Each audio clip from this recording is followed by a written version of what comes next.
அசுரர்களின் குருன்னு சொல்லக்கூடிய சுக்கிர பகவானை ராசி அதிபதியாக கொண்ட ரிஷப ராசி அன்பு சொந்தங்களுக்கு வணக்கங்க. எல்லாரும் எப்படி இருக்கீங்க? உங்களுடைய உடல் நலம் சிறப்பா இருக்கா? மனநலம் சிறப்பா இருக்கா? உடல் நலத்தை விடுங்க, மனநலம் தான் கெட்டு சீரழியுது. ரிஷபத்துடைய இப்ப இருக்கக்கூடிய மனநலம் இதுவாதான் இருக்கு. ரிஷப ராசி அப்படின்னாவே ரொம்ப நல்லவங்க, ரொம்ப ரொம்ப ரொம்ப நல்லவங்க. இதுதான் ரிஷபத்திற்கு பெரிய மைனஸாவே இருக்கு. ஏன்னா நல்லவங்க என்னைக்கு நல்லவங்களா இருந்திருக்காங்க. ரிஷபம் அப்படின்னாலே நல்ல மனம் படைத்தவங்க, சுயநலம் நிறைந்த உலகத்துல மற்றவங்களுக்கு உதவி செய்யணுங்கிற மனப்பான்மையோடு வாழக்கூடியதுல ரிஷபம் முக்கியமானவங்கன்னு வச்சுக்கோங்க. கூட பிறந்தவங்களுடைய முன்னேற்றத்துக்காக பாடுபடக்கூடியவங்க. கூட பிறந்தவங்க நல்லா இருந்துட்டா போதும், அவங்க நல்லா வாழ்ந்தா போதும், அதை பார்த்தாவே நமக்கு ஒரு திருப்தி. பார்த்துக்கலாம், நம்மளுக்கு கடவுள் ஏதாவது ஒரு வழி காட்டுவார். இதுதான் ரிஷபத்துடைய வாழ்க்கை நிலை. ஆண்களுக்கும் சரி பெண்களுக்கும் சரி, சின்னவங்களோ பெரியவங்களோ, ரிஷப ராசி சாகுற வரைக்கும் இதை தான் ஃபாலோ பண்ணுவீங்க. இல்லைன்னு உங்களால மறுக்க முடியுமா? ஆனா எல்லாரும் சொல்றாங்க இல்லையா, நல்லது பண்ணா நமக்கும் நல்லது நடக்கும். நான் இல்லைன்னு சொல்லல, நல்லது செய்தால் நல்லது வருங்கிற நிதர்சனமான உண்மைங்க. இன்னைக்கு உங்களுக்கு கஷ்டங்கள் வரலாம், கவலைகள் வரலாம், துரோகங்கள் வரலாம். ஆனா தெய்வம் பார்த்துக்கிட்டே இருக்கு. உங்க நல்ல மனசுக்கு ஒரு இடத்தை கண்டிப்பா கொடுக்கும். என்னமா சொல்ற, கடைசியில ஆறடியா அப்படின்னு கேட்பீங்க. இல்லைங்க, அப்படியெல்லாம் நினைச்சிடாதீங்க. அப்படி கெட்டது செஞ்சவங்க கோபுரத்துக்கும், நல்லது செஞ்சவங்க அடி பாதாளத்துக்கும் போகணுங்கிற அவசியமே கிடையாது. அப்புறம் தெய்வம் எதுக்கு? நீங்களே நிறைய உணர்ந்திருக்கீங்க. வாழ்க்கையில எப்பேற்பட்ட கஷ்ட காலத்திலையுமே அதுல தப்பிச்சிடலாம் அப்படின்னு நினைச்சிருக்கீங்க, தப்பிச்சும் வந்திருக்கீங்க. இல்லைன்னு உங்களால மறுக்க முடியுமா? உங்களுடைய நல்ல மனசுக்கு நல்லது நடக்கும். சோதனைகள் மட்டும்தான் இப்போ இருக்கிறது, அதெல்லாம் நிரந்தரமா இருக்காது, சரிங்களா? ஆனா ரிஷபம் எல்லாருக்கும் உதவி கூட பிறந்தவங்களோ தெரிஞ்சவங்களோ தெரியாதவங்களோ எல்லாருக்கும் உதவி பண்றீங்க இல்லையா? ஆனா ரிஷபத்துக்கு யாராவது உதவி பண்ணுவாங்களா அப்படின்னு கேட்டாக்கா சத்தியமா நான் ஒன்னும் சொல்ல மாட்டேன். ஏன்னா ரிஷபத்திற்கு இது நாள் வரைக்கும், இப்பையும் சரி இனி வரக்கூடிய காலங்கள்லையும் சரி, ரிஷபத்திற்கு உதவி செய்யறதுக்கு யாரும் வரமாட்டாங்க. இது நிதர்சனமான உண்மை. ரிஷபத்திற்கு உதவினாக்க அந்த தெய்வம் மட்டும்தான். சோ தெய்வத்தை மட்டும்தான் நீங்க நம்பி ஆகணும், வேற வழியே இல்லை, சரிங்களா? இப்படி இருக்கக்கூடிய நிலையில ரிஷபத்திற்கு எதிர்பார்ப்பு என்ன தெரியுமா? ஏதாவது ஒரு நாள் ஏதாவது ஒரு வகையில அதிசயம் நிகழாதா? என் வாழ்க்கை நல்ல வகையில மாறாதா? இப்ப இருக்கக்கூடிய நிலையை பார்த்தாக்க, எல்லாரும் என்ன ஒதுக்குறத பார்த்தாக்க எங்கேயாச்சும் போயிடலாம் போல இருக்கு, என் வாழ்க்கைய முடிச்சுக்கலாம் போல இருக்குன்னு கூட ரிஷபம் யோசிப்பீங்க. அதற்கு வழி பிறந்திருக்குங்க. என்னன்னா தலைப்பை பார்த்திருப்பீங்க, மறுபிறவி எடுக்கக்கூடிய நேரங்க. ஒரு சிலர் சொல்லுவாங்கல்ல, எப்பா சாமி செத்து பொழைச்சு மறு ஜென்மம் எடுத்த மாதிரி இருக்குது, பிறவி எடுத்த மாதிரி இருக்கு அப்படின்னு சொல்லுவீங்க இல்லையா? அப்படி ஒரு அமைப்பு தான் இப்ப நீங்க அனுபவிக்க போறீங்க. ஸோ ரிஷபத்துடைய வாழ்க்கையில ஒரு அதிசயம் நிகழப்போகுது. ஆனா உசிரே போனாலும் இந்த ஒரு விஷயத்தை மட்டும் ரிஷபம் செய்யக்கூடாது. அது என்னங்கிறத தெளிவா பார்த்து மனசுல பதிய வச்சுக்கலாம், சரிங்களா? இல்ல நீங்க குறிச்சு கூட வச்சுக்கலாம். சரி, அதை மட்டும் எக்காரணத்து கொண்டும் செய்யவே செய்யாதீங்க. அது இந்த ஜூன் மாதத்திலிருந்து உங்க வாழ்க்கையில அதிசயம் நிகழப்போகுது. நீங்க தெய்வத்துக்கிட்ட தினம் தினம் கேட்ட விஷயம் என்ன? எப்படியாச்சும் என் வாழ்க்கையை சரி பண்ணி கொடு கடவுளேன்னு கேட்டீங்க இல்லையா? அந்த எப்படியோங்கிறது இந்த ஜூன் மாதத்துல நிகழப்போகுது. அது என்னங்கிறத தெளிவா பார்க்கலாமோ? இப்ப ரிஷப ராசியை பொறுத்த வரைக்கும் உங்களுக்கு அதிர்ஷ்டம் தரக்கூடிய தெய்வம் யார் தெரியுங்களா? சிவபெருமான். அவரை வணங்கி இந்த பதிவை தொடங்கலாங்க. விதி என்னும் வினையால் வீழ்ந்த மதி என்றும் சிவத்தால் எழுந்திடுங்க. சிவ சிவ ஓம் நமச்சிவாய. இந்த வீடியோ பதிவை பார்க்கக்கூடிய இந்த தருணத்துல ரிஷபராசிக்காரங்களே இந்த மந்திர சொல்ல ஒரு 3 முறை உச்சரிங்க. உங்க மனசு முழுக்க அன்பே சிவமாக அந்த சிவபெருமான் எழுந்தருள்வார். ஒரு தெளிவு கொடுப்பார். அதோட நான் இருக்கேன் அப்படிங்கிற ஒரு தெம்பையும் ஏற்படுத்துவார். இந்த நேரத்துல சிவபெருமான் கிட்ட நீங்க வைக்க வேண்டிய வேண்டுதல் என்னவா இருக்கும் தெரியுமா? பலன் பார்த்து உன்னை வணங்கவில்லை சிவமே, உன்னை பார்த்த கணமே மகிழ்ச்சியில் ஆடுது என் மனமே, சிவ சிவ சிவபெருமானே அப்படின்னு உங்க மனசுல சிவபெருமான் கிட்ட ஒப்படைச்சிருங்க. மத்தத அவர் பார்த்து பாருங்க. படைத்த பிரம்மனுக்கு தெரியாத உங்க தலையில என்ன கிறுக்கி இருந்தாலும் அதை சிவபெருமான் நினைச்சாக்க மாத்தி எழுதிடுவாருங்க. உருவாக்கவும் தெரியும் அழிக்கவும் தெரியும்னு சொல்லக்கூடிய சிவபெருமான் கிட்ட நீயே துணை சிவனேன்னு போய் நின்றுங்க. உங்க வாழ்க்கை எப்படிங்க மாறாம இருக்கும்? சிவனை நோக்கி நீங்க ஒரு படி எட்டு வச்சா அந்த சிவபெருமான் உங்களை நோக்கி 1000 படிகள் எட்டு வச்சு வருவாருங்க. நமக்கும் இறைவனுக்கும் தூரம் அதிகமாக இருக்கலாம், ஆனா இவர் நினைச்சா துரும்ப அளவு கூட தூரம் இருக்காது. சோ அந்த வகையில ஈசனை தொழுது இந்த வீடியோ பதிவை நான் தொடங்குறேன். ரிஷபராசி அன்பு சொந்தங்களுக்கு இந்த சிவபெருமானுடைய பரிபூரண அருள் கிடைக்கட்டும். இனி நடக்கிறது எல்லாமே நல்லதாவே நடக்கட்டும். வாழ்த்துக்கள்ங்க. இப்ப பதிவுக்குள்ள போகலாம். இப்போ இந்த ஜூன் மாதங்கிறது ரிஷபராசிக்காரர்களுக்கு பணம் குடும்பம் எல்லாமே சூப்பரா இருக்க போகுது. ஆனா ஒரு விஷயத்துல மட்டும் கவனமா இருக்கணும், சரிங்களா? முதல்ல இப்ப ரிஷபம் யோசிக்கிறது என்னன்னாக்கா, ஃபர்ஸ்ட் அந்த கவனமா இருக்கக்கூடிய விஷயத்த சொல்லிடு. அதை நாங்கள் பதிவு பண்ணிக்கிறோம். உங்கள் ராசிக்கு 12ஆம் இடத்துல சுக்கிரன் இருக்காருங்க. இதனால் எதிர்பாலின உறவில் கண்ணியமாக இருக்கணும். ரிஷபராசி ஆண்களாக இருக்கீங்க அப்படின்னா பெண்கள் கிட்ட கவனமாக இருங்க, கண்ணியமாக நடந்துக்கோங்க. இதில் ரிஷபராசி பெண்களாக இருக்கீங்க அப்படின்னாக்கா ஆண்கள் கிட்ட கவனமாக இருங்க. நீங்களுமே உங்களுக்கு என்ன தோணுதோ அதை வெளிப்படையாக பேசி பழகுவீங்க இல்லை, ஆனால் அவங்க தப்பாக நினைப்பாங்க. அந்த மாதிரி எந்த ஒரு எதுவுமே தேவையில்லை. அது எப்பேற்பட்ட உறவாக வேணா இருக்கட்டுங்க. ஆனா நீங்க ரொம்ப நிதானமா இருக்கணும். மனசுல இருக்கிறத வெளிப்படையா பேசுங்க. முடியும்னா முடியும், முடியாதுன்னா முடியாது, சரிங்களா? இது மட்டும் தான் உங்களை காப்பாத்தும். இதை மட்டும் கரெக்டா மாத்திக்கிட்டீங்க அப்படின்னா நல்லது நடக்கும். அதே போல ராசிக்கு 10ஆம் இடத்துல ராகு இருக்கிறார். உத்தியோகத்துல ஒரு நெருக்கடி இருந்துகிட்டே இருக்கும். அம்மா நான் வேலைக்கெல்லாம் போகல, வீட்டில் இருக்கேன், நான் ஹவுஸ் ஒய்ஃப்மா, சொந்தமா தொழில் செய்யறேன். சரிங்க, யாரா வேணா இருங்க, என்ன தொழில் வேணாலும் செய்யுங்க, இல்ல வேலைக்கு போங்க, வீட்டில் இருந்தாலும் சரி ஒரு மாதிரி நெருக்கடி இருக்கும். குடும்பத்தில் இருக்கீங்களா, யார்கிட்டையும் வாக்குவாதம் பண்ணாதீங்க. வேலையில் இருக்கீங்களா, உயர் அதிகாரிகள் கிட்ட வாக்குவாதம் பண்ணாதீங்க. இல்ல நீங்க தொழில் பண்றீங்களா, கஸ்டமர்ஸ் கிட்ட வாக்குவாதம் பண்ணாதீங்க. அனுசரிச்சு பொறுமையா நடந்துக்கிட்டீங்கன்னா சூப்பருங்க, உங்களுக்கு நல்லது, உங்க சுத்தி இருக்கவங்களுக்கும் நல்லது. இது மட்டும் தாங்க நீங்க கவனமா இருக்கக்கூடிய இடம்.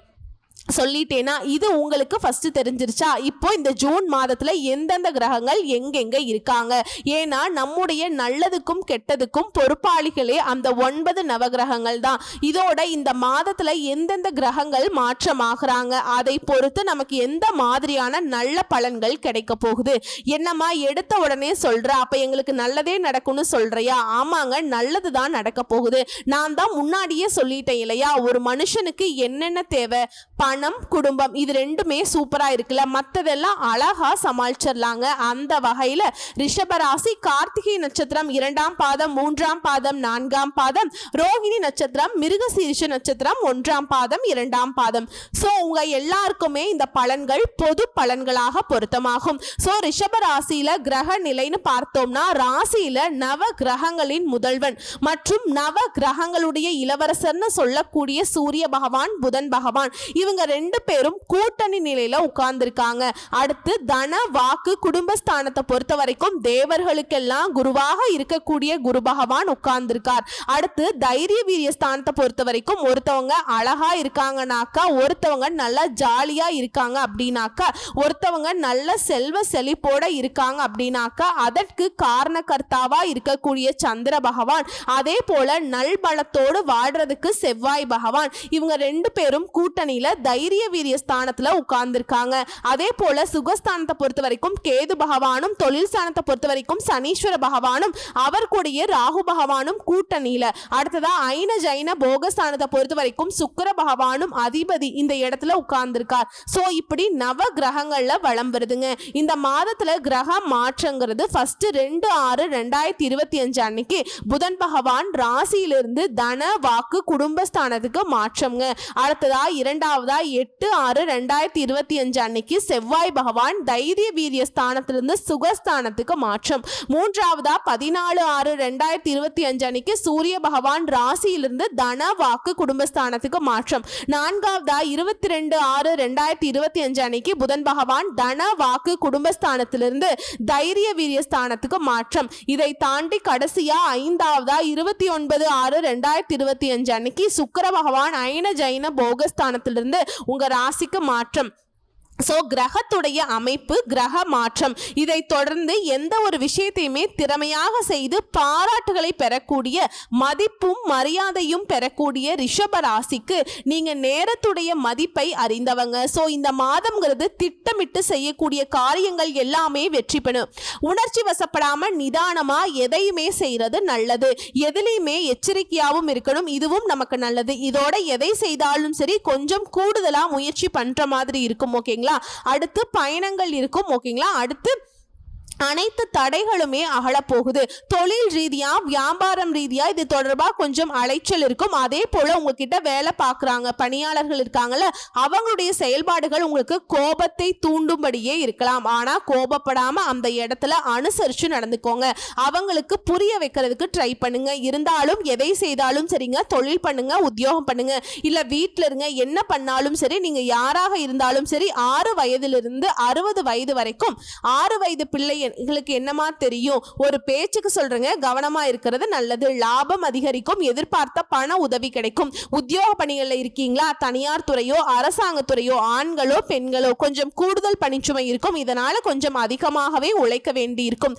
நேரம் காலம் பார்க்காம இதை அடுத்து நெருப்பு மற்றும் ஆயுதங்களை பயன்படுத்துறப்ப கவனமா இருக்கிறது நல்லதுங்க. இதோட குடும்பத்தை பொறுத்த வரைக்கும் மன நிறைவு ஏற்படும். ஏன்னா மன நிறைவு தரக்கூடிய வகையில தான் வீட்டில் இனி எல்லாமே நல்லதாகவே நடக்கும். குடும்ப வாழ்க்கையை பொறுத்த வரைக்கும் வாழ்க்கை துணையால நன்மைகள் உண்டாகும். குழந்தைகளுக்காக கொஞ்சம் அதிகமா பாடுபடுவீங்க. அவங்க எதிர்காலத்துக்காக சேமிக்கவும் தொடங்குவீங்க. விருந்தினருடைய வருகை இருக்கும். உறவுக்காரங்க நண்பர்கள் கிட்ட திடீர் கருத்து வேற்றுமை உண்டாகிறதுக்கு வாய்ப்பு இருக்கு. இதுதான் சொல்றேன், நிதானம் தேவைங்க. என்ன பேசுறாங்க அப்படிங்கிறத ஃபர்ஸ்ட் பொறுமையா கேளுங்க. அதுக்கப்புறம் அவங்க பேசுறது ஒர்த்தா, நம்ம பேசுனது பார்த்தீங்கன்னா அவங்க புரிஞ்சுப்பாங்களா அப்படிங்கிறத யோசிச்சு பேசுங்க.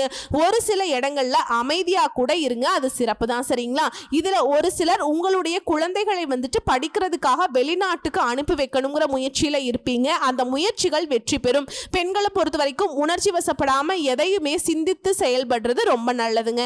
ஆண்களோ பெண்களோ கொஞ்சம் உணர்ச்சி வசப்படுவீங்க. எடுத்தோம் கவுத்தோம்னு சில விஷயங்களை செஞ்சிருவீங்க. அதுவும் பாசம்னு வந்துட்டா போதும், எதையுமே பார்க்க மாட்டீங்க. அதெல்லாம் கொஞ்சம் நிறுத்தி பார்த்தீங்கன்னா அந்த பாசத்துல பாசம் இருக்கா வேஷம் இருக்காங்கிற அந்த நாடகம் தெரிஞ்சு போயிடும். அதே போல கடின முயற்சியின் பெயரால காரியங்கள் எல்லாமே வெற்றி பெறும். எந்த அளவுக்கு உழைப்பு போடுறீங்களோ அந்த அளவுக்கு உயர்வு இருக்குங்க.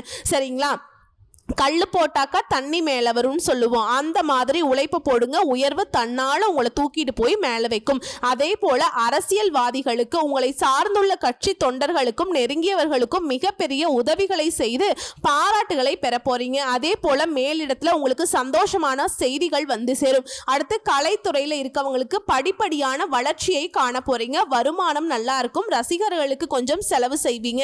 அதே போல சக கலைஞர்களாலையுமே நன்மைகளை அடைய போறீங்க. புதுசா வண்டி வாகனம் வாங்கக்கூடிய வாய்ப்புகள் கிடைக்கும். அடுத்து மாணவர்களுக்கு கல்வியில முன்னேற்றம் காண அதிக முயற்சி செய்து பாடங்களை படிக்க வேண்டிய சூழல் இருக்கும். ஆனா அந்த படிப்பு மட்டும்தான் உங்களுக்கு உயர்வை தரும். அதையும் மனசுல வச்சுக்கோங்க. வண்டி வாகனத்துல போறப்ப பொதுவா ரிஷபராசிக்காரர்களுக்கு கவனம் தேவை. ஆண்களோ பெண்களோங்க. சரிங்களா? இதோட தனிப்பட்ட முறையில ஒவ்வொரு விஷயத்தை நான் பிரிச்சு சொல்றேங்க. கல்வியை பொறுத்த வரைக்கும் இந்த ஜூன் மாதத்துல சூரிய பகவான் உங்க ராசியில இருக்கிறார். இதனால முதல்ல இருக்கக்கூடிய 15 நாட்கள் கல்வியில மிகவும் சிறப்பா இருக்க போறீங்க. பொது தேர்வு போட்டு தேர்வுகளுக்கு தயாராக கூடியவர்களுக்கு படிப்புல நல்ல முன்னேற்றம் இருக்கும். உத்தியோகம் தொழில புதிய முயற்சிகள் கை கொடுக்கும். புதிய வேலைக்கு முயற்சி பண்றீங்களா, நீங்க எதிர்பார்த்தபடியே நல்ல வேலை கிடைக்கும். அதே போல உத்தியோகத்தை பொறுத்த வரைக்கும் உங்களுடைய திறமைக்கு ஏற்ற அங்கீகாரம், பதவி உயர்வு உள்ளிட்ட சலுகைகள் கிடைக்கும். இதோட பொருளாதாரத்துல முன்னேற்றம் காணப்படும். குழந்தைகளுடைய வளர்ப்பு சிறப்பா செயல்பட போறீங்க. நீங்க இறங்கிய காரியங்கள் எல்லாமே வெற்றி கிடைக்கும். உத்தியோகம், தொழில, வீடு இது போன்ற இடங்கள்ல இடமாற்றம் நிகழும். பண விஷயத்தை பொறுத்த வரைக்கும், தனஸ்தானத்தை பொறுத்த வரைக்கும் குரு பகவான் இருக்காருங்க. பண வரவு இது எல்லாமே ரொம்ப சிறப்பா இருக்கும். கடந்த காலகட்டங்களில் இருந்த நெருக்கடிகள் எதுவுமே இருக்காது. படிப்படியா விலக ஆரம்பிக்கும். கடன் சுமை குறையும். அதே போல 2ஆம் இடத்துல புதன் பகவான் இருக்கிறதுனால தொழில அற்புதமா இருக்குங்க. உங்களுடைய வருமானத்துல உயர்வு மட்டும் இல்லைங்க, குடும்பத்தில் இருக்கக்கூடிய எல்லாருடைய வருமானமுமே உயரப்போகுது. குடும்பத்துல மகிழ்ச்சி அதிகரிக்க போகுது. அடுத்ததா குடும்பத்தை பொறுத்த வரைக்கும் வாழ்க்கை துணை கிட்ட அப்பப்ப சின்ன சின்ன கருத்து வேறுபாடு ஏற்பட்டாலும் அந்யோன்யமா அதிகமா செயல்பட போறீங்க, அந்யோன்யமா இருக்க போறீங்க. குழந்தை உறவு பக்க பலமா இருக்கும். உறவுக்காரங்களுடைய வருகையினால வீட்டுல மகிழ்ச்சி ஏற்படும். பெண்களுக்கு உத்தியோகம், தனிப்பட்ட வாழ்க்கை எல்லாமே எதிர்பார்த்தபடியே இருக்குங்க. இதோட எந்த விஷயத்தை எடுத்தாலும் சரிங்க, அவசரப்பட்டு திடீர் முடிவு எடுக்கக்கூடாது. மாசத்துல முதல் இருக்கக்கூடிய வாரங்கள்ல பயணங்களின் போது ரொம்ப எச்சரிக்கையா இருக்கணும். ஏன்னா விரையாதிபதி செவ்வாய் 3ஆம் இடத்துல இருக்கிறதுனால சில பிரச்சனைகளை உருவாக்குவார். ஓகேங்களா, இதை மட்டும் கொஞ்சம் பார்த்துக்கோங்க. சும்மா சிம்பிளா சொல்லணும்னா ரிஷபராசிக்காரர்களுக்கு இந்த ஜூன் மாதங்கிறது ஆடம்பரங்களை அனுபவிக்கக்கூடிய வாய்ப்பு கிடைக்குங்க. வேலையில தொழில முன்னேற்றத்தோடு கொடுக்கும். உங்களுடைய கனவுகள் எல்லாமே நிறைவேறக்கூடிய வாய்ப்பு உண்டாகும். வீட்டில் சின்ன சின்ன கருத்து வேறுபாடுகள் ஏற்பட்டு அமைதி இல்லாம போறதுக்கு வாய்ப்பு இருந்தாலும் கடைசியில குடும்பத்துல சந்தோஷத்துக்கு குறைவில்லாம போகும்.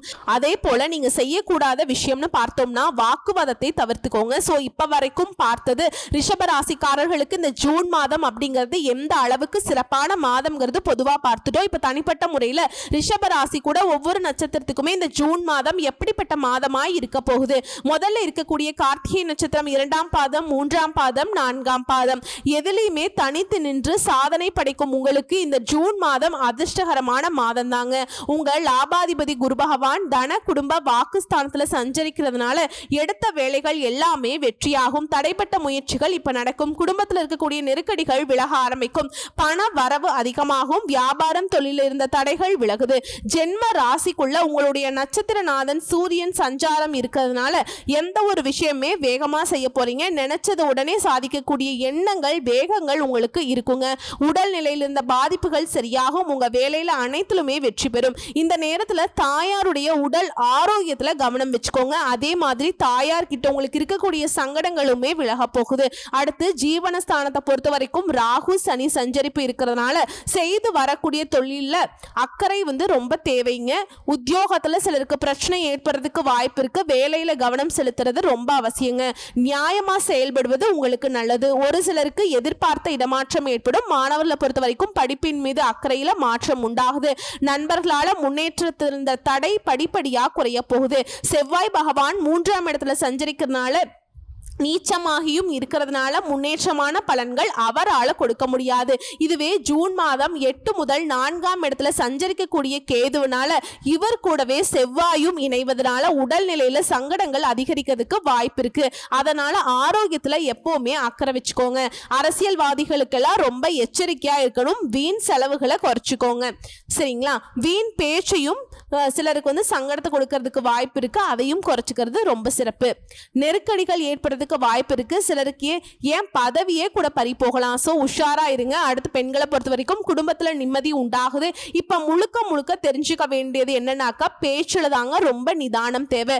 பேச்சு மட்டும் கையாள கத்துக்கிட்டா ரிஷபத்திற்கு தொல்லைகள் கிடையாது. சோ உங்களை பொறுத்த வரைக்கும் சந்திராஷ்டமம் நாட்கள்ல எங்கும் கவனம், எதிலும் கவனம். இதுவே அதிர்ஷ்டம் தரக்கூடிய நாட்கள்னு பார்த்தோம்னா ஜூன் 18, 20 இந்த நாட்களை உங்களுடைய சுப காரியங்களோட தொடக்கத்துக்கு பயன்படுத்துங்க. நல்லதே நடக்கும். அதே போல நீங்க செய்ய வேண்டிய பரிகாரம் ஏகாம்பரேஸ்வரரை அணு தினமும் வழிபாடு செய்ய வளம் கூடும், நலம் உண்டாகும். அடுத்து ரோஹிணி நட்சத்திரம் தெளிவான சிந்தனையோடு திட்டமிட்டு செயல்பட்டு முன்னேற்றத்தை அடையக்கூடிய உங்களுக்கு இந்த மாதம் யோகமான மாதமா இருக்கு. 2ஆம் இடத்துல சஞ்சரிக்கக்கூடிய குரு உங்க வாழ்க்கையில முன்னேற்றத்தை கொடுக்கிறார். வியாபாரத்துல இருக்கக்கூடிய பிரச்சனைகளுக்கு முடிவை கொடுக்கிறார். தொழில இருந்த போட்டிகள் விலகுது. உத்தியோகத்துல இருந்த மறைமுக எதிர்ப்புகள் இப்ப இல்லாம போகும்.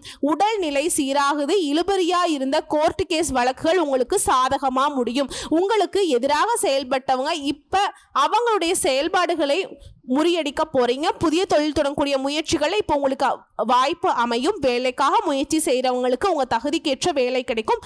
அதே மாதிரி 10ஆம் இடம் சனி பகவானுக்கும் ராகு பகவானுக்கும் குருவின் பார்வை கிடைக்கிறதுனால தொழில இருந்த நெருக்கடிகள் இப்ப இல்லாம போகும். மாணவர்களை பொறுத்த வரைக்கும் இந்த காலகட்டத்தில் படிப்புல கூடுதல் கவனம் செலுத்துறது நல்லது. இதோட வீண் சிந்தனைகளும் தவறான பழக்க வழக்கங்களும் இந்த நேரத்தில் உங்களுடைய முன்னேற்ற பாதையிலிருந்து இடத்த மாத்தலாம். இதனால உஷாரா இருந்துக்கோங்க. ராசிக்குள்ள சஞ்சாரம் பண்ணக்கூடிய சூரியன் உங்களை வேகமா செயல்பட வைக்கிறார். இதனால உடல் நிலையில பாதிப்பு ஏற்படுறதுக்கு வாய்ப்பு இருக்கு. இதனால எச்சரிக்கையா செயல்படணும். மேலும் ஒரு சிலர் புதுசா இடம் வாங்குறது, வீடு வாங்கக்கூடிய யோகம் இருக்கு. அரசியல்வாதிகளுக்கு தலைமை கிட்ட ஆதரவு உண்டாகுது. உங்களை பொறுத்த வரைக்கும் சந்திராஷ்டமம் நாட்கள்ல எங்கும் கவனம், எதிலும் கவனம். இதுவே அதிர்ஷ்டம் தரக்கூடிய நாட்கள்னு பார்த்தோம்னா ஜூன் மாதம் 11. இந்த நாளை உங்களுடைய சுப காரியங்களுக்கு பயன்படுத்துங்க, நல்லதே நடக்கும். உங்களை பொறுத்த வரைக்கும் பரிகாரம் அணு தினமும் மகாலட்சுமி தாயாரை வழிபாடு செய்ய நன்மைகள் உண்டு. அடுத்து மிருகசீரிஷ நட்சத்திரம் 1ஆம் பாதம் 2ஆம் பாதம். தைரியமாக திட்டமிட்டு செயல்பட்டு முன்னேற்றத்தை அடையக்கூடிய உங்களுக்கு இந்த ஜூன் மாதம் நன்மையை தரக்கூடிய மாதமா இருக்குங்க. உங்க நட்சத்திரநாதன் செவ்வாய் 3ஆம் இடத்துல ஜூன் மாதம் 8ஆம் தேதி வரைக்கும் சஞ்சாரம் பண்றாரு. அவர் நீச்சம் அடைந்திருப்பதால முன்னேற்றம் அப்படிங்கிறது எதிர்பார்த்த அளவுக்கு இல்லாம போகும். ஆனா அதன் பிறகு சுகஸ்தானத்துல சஞ்சரிக்கக்கூடிய கேதுவும் அவர் கூட இணைவதனால தன குடும்ப வாக்குஸ்தானத்துல சஞ்சரிக்கக்கூடிய குரு உங்களை பார்க்கறதுனால எடுக்கக்கூடிய முயற்சிகளையும் வெற்றியாக கொடுக்கிறார். குடும்பத்துல நிம்மதியான சூழலை உருவாக்குறார். நிதி நிலையில உயர்வை கொடுக்கிறார். செல்வாக்கு அதிகரிச்சு வைக்கிறார். எதிர்ப்பு வழக்கு இந்த நிலையில மாற்றம் உண்டாகுது. இத்தனை நாட்களா எதையோ பறி கொடுத்த மாதிரி இருந்த உங்களுக்கு இனி முன்னேற்றமான நிலை ஏற்பட போகுது. உங்க செல்வாக்கு உயருது. உறவுக்காரங்க வகையிலும் சரி, நண்பர்கள் வகையிலும் சரி, உங்களுடைய வளர்ச்சியை கண்டு ஆச்சரியப்படக்கூடிய அளவுக்கு உயர்வை பார்க்க போறீங்க. எடுக்கக்கூடிய முயற்சிகள் எல்லாமே வெற்றி கிடைக்கும். ஒரு சிலர் புதிய தொழில் தொடங்குவீங்க. இதே போல வேலைக்காக முயற்சி செய்யறவங்களுக்கு இந்த காலம்ங்கிறது யோகமான காலம். தொழிலை விரிவு செய்வீங்க. உத்தியோகத்தில் இருக்கவங்களுக்கு எதிர்பார்த்த இடமாற்றம், பதவி உயர்வு கிடைக்கும். உங்களுடைய சிந்தனையில தெளிவு உண்டாகும். புதுசா இடம் வாங்குறது, வீடு கட்டுறது, இது போன்ற முயற்சிகளை வெற்றி கிடைக்குங்க. வங்கியில கேட்டிருந்த கடன் கிடைக்கும். அதே போல வேளாண்மையில முன்னேற்றம் உண்டாகுது. குடும்பத்துல சுபிக்ஷமான நிலை இருக்குது. கணவன் மனைவிக்கிடையே இருந்த நெருக்கடிகள் விலகுது. மாணவர்களுக்கு இந்த காலகட்டத்தில் படிப்புல கூடுதல் கவனம் செலுத்துவது நல்லது. உங்களை பொறுத்த வரைக்கும் சந்திராசிரமம் நாட்கள்ல எங்கும் கவனம், எதிலும் கவனம். இதுவே அதிர்ஷ்டம் தரக்கூடிய நாட்கள்னு பார்த்தீங்கன்னா ஜூன் மாதம் 16, 19 இந்த 2 நாட்களையும் உங்க சுப காரியங்களோட தொடக்கத்துக்கு பயன்படுத்துங்க, நல்லதே நடக்கும். ஸோ உங்களை பொறுத்த வரைக்கும் பரிகாரம் அணு தினமும் வைத்தீஸ்வரரை வழிபாடு செய்ய சங்கடங்கள் நீங்கும், சந்தோஷம் நிலைக்கும். ஸோ இப்ப வரைக்கும் பார்த்தது ரிஷபராசிக்காரர்களுக்கு பொது பலன்கள், நட்சத்திர பலன்கள், பரிகாரங்கள் எல்லாமே பார்த்திருக்கோம். இப்போ பொதுப்படியா பரிகாரம்ங்கிறது ஒவ்வொரு வெள்ளிக்கிழமையும் மகாலட்சுமி தாயாருக்கு தீபமேற்றி வழிபாடு செய்ய பொருளாதார சிக்கல்கள் தீரும், செல்வ செழிப்பு மேலோங்கும், பண வரத்து கூடும், மனசுல மகிழ்ச்சி உண்டாகும். உங்களுக்கு அதிர்ஷ்டம் தரக்கூடிய கிழமைகள் திங்கள், புதன், வியாழன். அதே போல சந்திராசிரமம் நாட்கள்ல ரொம்ப கவனமா இருக்கணுங்க. இதுவே அதிர்ஷ்டம் தரக்கூடிய தினங்கள்னு பார்த்தோம்னா ஜூன் மாதத்துல 23, 24 இது உங்களுக்கு நல்ல காரியங்களுக்கு பயன்படுத்திக்கோங்க. ஸோ ஒட்டுமொத்தமா இந்த ஜூன் மாதம் ரிஷபராசிக்காரர்களுக்கு அதிர்ஷ்டத்தை தரக்கூடிய மாதமாதாங்க இருக்கு. அழகா பயன்படுத்துங்க, வாழ்க்கையில முன்னேறுங்க. தெய்வத்துடைய அனுகிரகம் உங்களுக்கு பக்கபலமா இருக்கு. வாழ்த்துக்கள். நன்றி, வணக்கம்.